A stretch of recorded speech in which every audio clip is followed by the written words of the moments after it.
Hey there, Exiles. How's it going? Today, I'd like to talk a little bit about the crafting process I used to make my items. We have a lot of fairly custom items in this build, but for the most part, they are relatively craftable. The only thing I would say to just straight up buy is the helmet. These things are just a colossal pain in the ass. You have to use Awakener orbs and horror essences. It's just not worth it. Keep your eye on the market. Buy one for like 10, 12 divs. Can't go wrong. All right. So first of all, let's talk about the weapons. This is a build where gem levels gives us AoE, which is critically important, and then we want as extra. So for this, we need to use a Shaper base item, ideally a Sceptre, because we want to scale global damage. Our explosions aren't spells, so if you use a wand with spell damage, then you're losing out on some scaling there. Next, I have a ring here with minimum frenzy suffix, resistances, ES, and then life gain on hit with spells. These are just conversion gloves, relatively straightforward. And these boots are essence crafted. I'll go into that. And then these shields are crafted also via slams. So let's hop over to Craft of Exile. So we're here looking at Shaper Scepters. The mods that we're interested in are gain as extra fire, or gain as extra lightning, and then ideally +1 fizz spells. +1 all would be the dream, but as you can see, these three modifiers all share the physical tag. They all share the physical tag. So you can use the Horticrafting station, Reforge Physical, to have a much higher chance of rolling either one or both of those mods together. So what you do is you get a whole bunch of bases and you roll them for T1 Fizzes Extra, then you go for physical spell skills. Occasionally you'll hit something like this where you have the T1 suffix. I'm testing, these are a little bit harder to get on, but I'm just holding on to that. But basically, you will take one base with the +1 all fizz and then T1 prefix, go over to your recombinator, select as extra and max fizz. So this gives you roughly 13 or 14% chance for success. So that means if you do this 10 times, then you're very likely to get a scepter that looks like this. Now, I mean, as long as you have a open suffix, you can use meta mods to clean and craft. In this case, I got really lucky and it only gave me the 2 mods. That might actually be how it works. I'm not sure. I am not a Recomb wizard. Pretty much all of them bricked for this, so I just got really lucky. Next, let's look at rings. So they recently added Shaper and Elder Exalted orbs, and that opens up a lot of really interesting options here. So we can see the only prefixes Shaper has are added flat damage, life per hit, and so like this is not a dead mod. Well, it is kind of dead because we're reflect immune, but you can sell these. This is something you might want if you're playing normal Stormcall, so you sustain mana. And then experience gain is incredibly rare, but hey, if you hit that, it's not the worst thing. So, for example, here we have a ring base. I will include the trade links in the description so you can just search those items and repeat this process yourself. So as we can see, it has the pretty good suffixes, decent prefix with one open slot. So we will take a Shaper Exalted orb, bang, and we hit tier 2 flat cold against chilled enemies. So not ideal, but this is still a very usable ring, or you could sell it. Next, we use that same logic with shields. I was looking at what kind of mods I could add that would be beneficial. Then I saw that Elder has AoE. So AoE is, of course, one of the most important stats for our build. So I opted to try for this.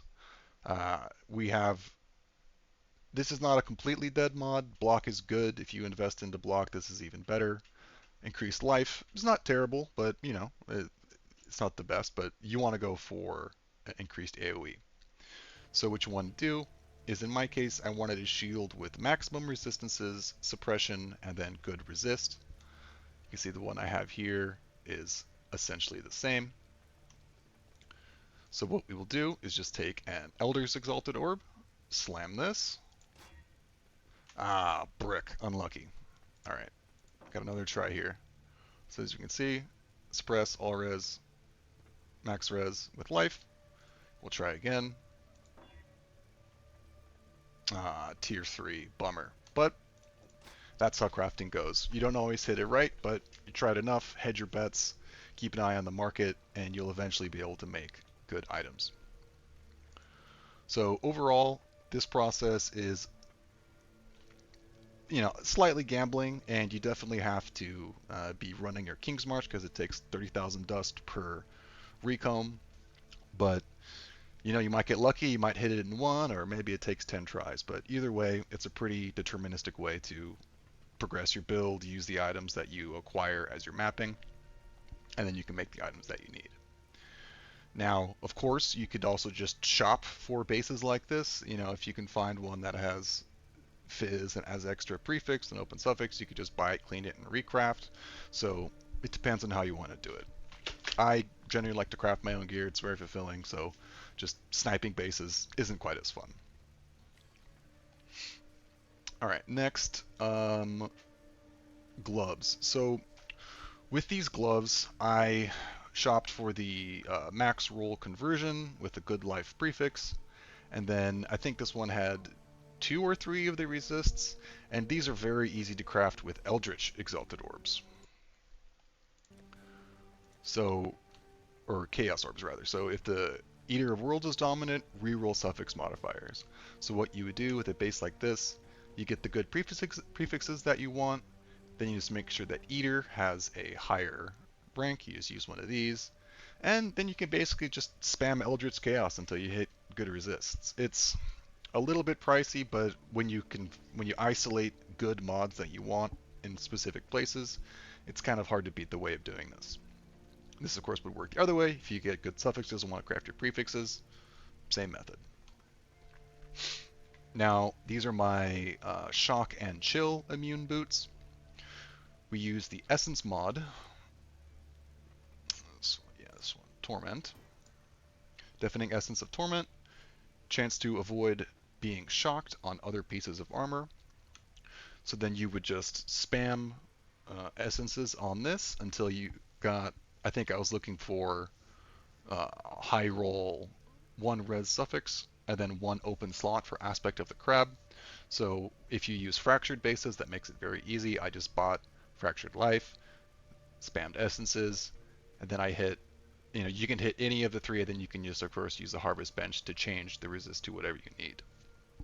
Now, aspect of the crab is the more defensive choice.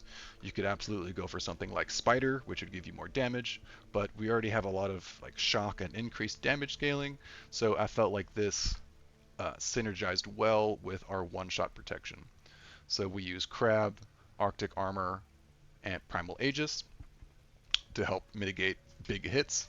We convert 65% to fizz via our mercenary and then Shaper of Flames. So primal aegis absorbs elemental damage, arctic armor mitigates it, crab mitigates the fizz, and then finally we did make a big investment into the Progenesis flask. So in terms of giving yourself survivability and protecting from one-shots, it's really hard to beat this. So obviously this is a very, very expensive item. I've been farming a lot. I made some good investments and was able to sell some stuff and buy this. And my goal of this league is to push this character as far as I can. So I'm going to be spending a lot of money on items. And, if, you can't keep up with that, then, don't get discouraged. You can farm up the way I did, and I'll have the footage below of me farming 16.5 Abyss strats. This makes an insane amount of money, and this build is very, very good for it. So stay tuned. I'm going to have some more gear and strategy update videos in the coming days. But for now, I hope you guys are able to use what I showed you today, craft some cool items, and make your builds even better. So thanks so much, and I'll see everybody next time.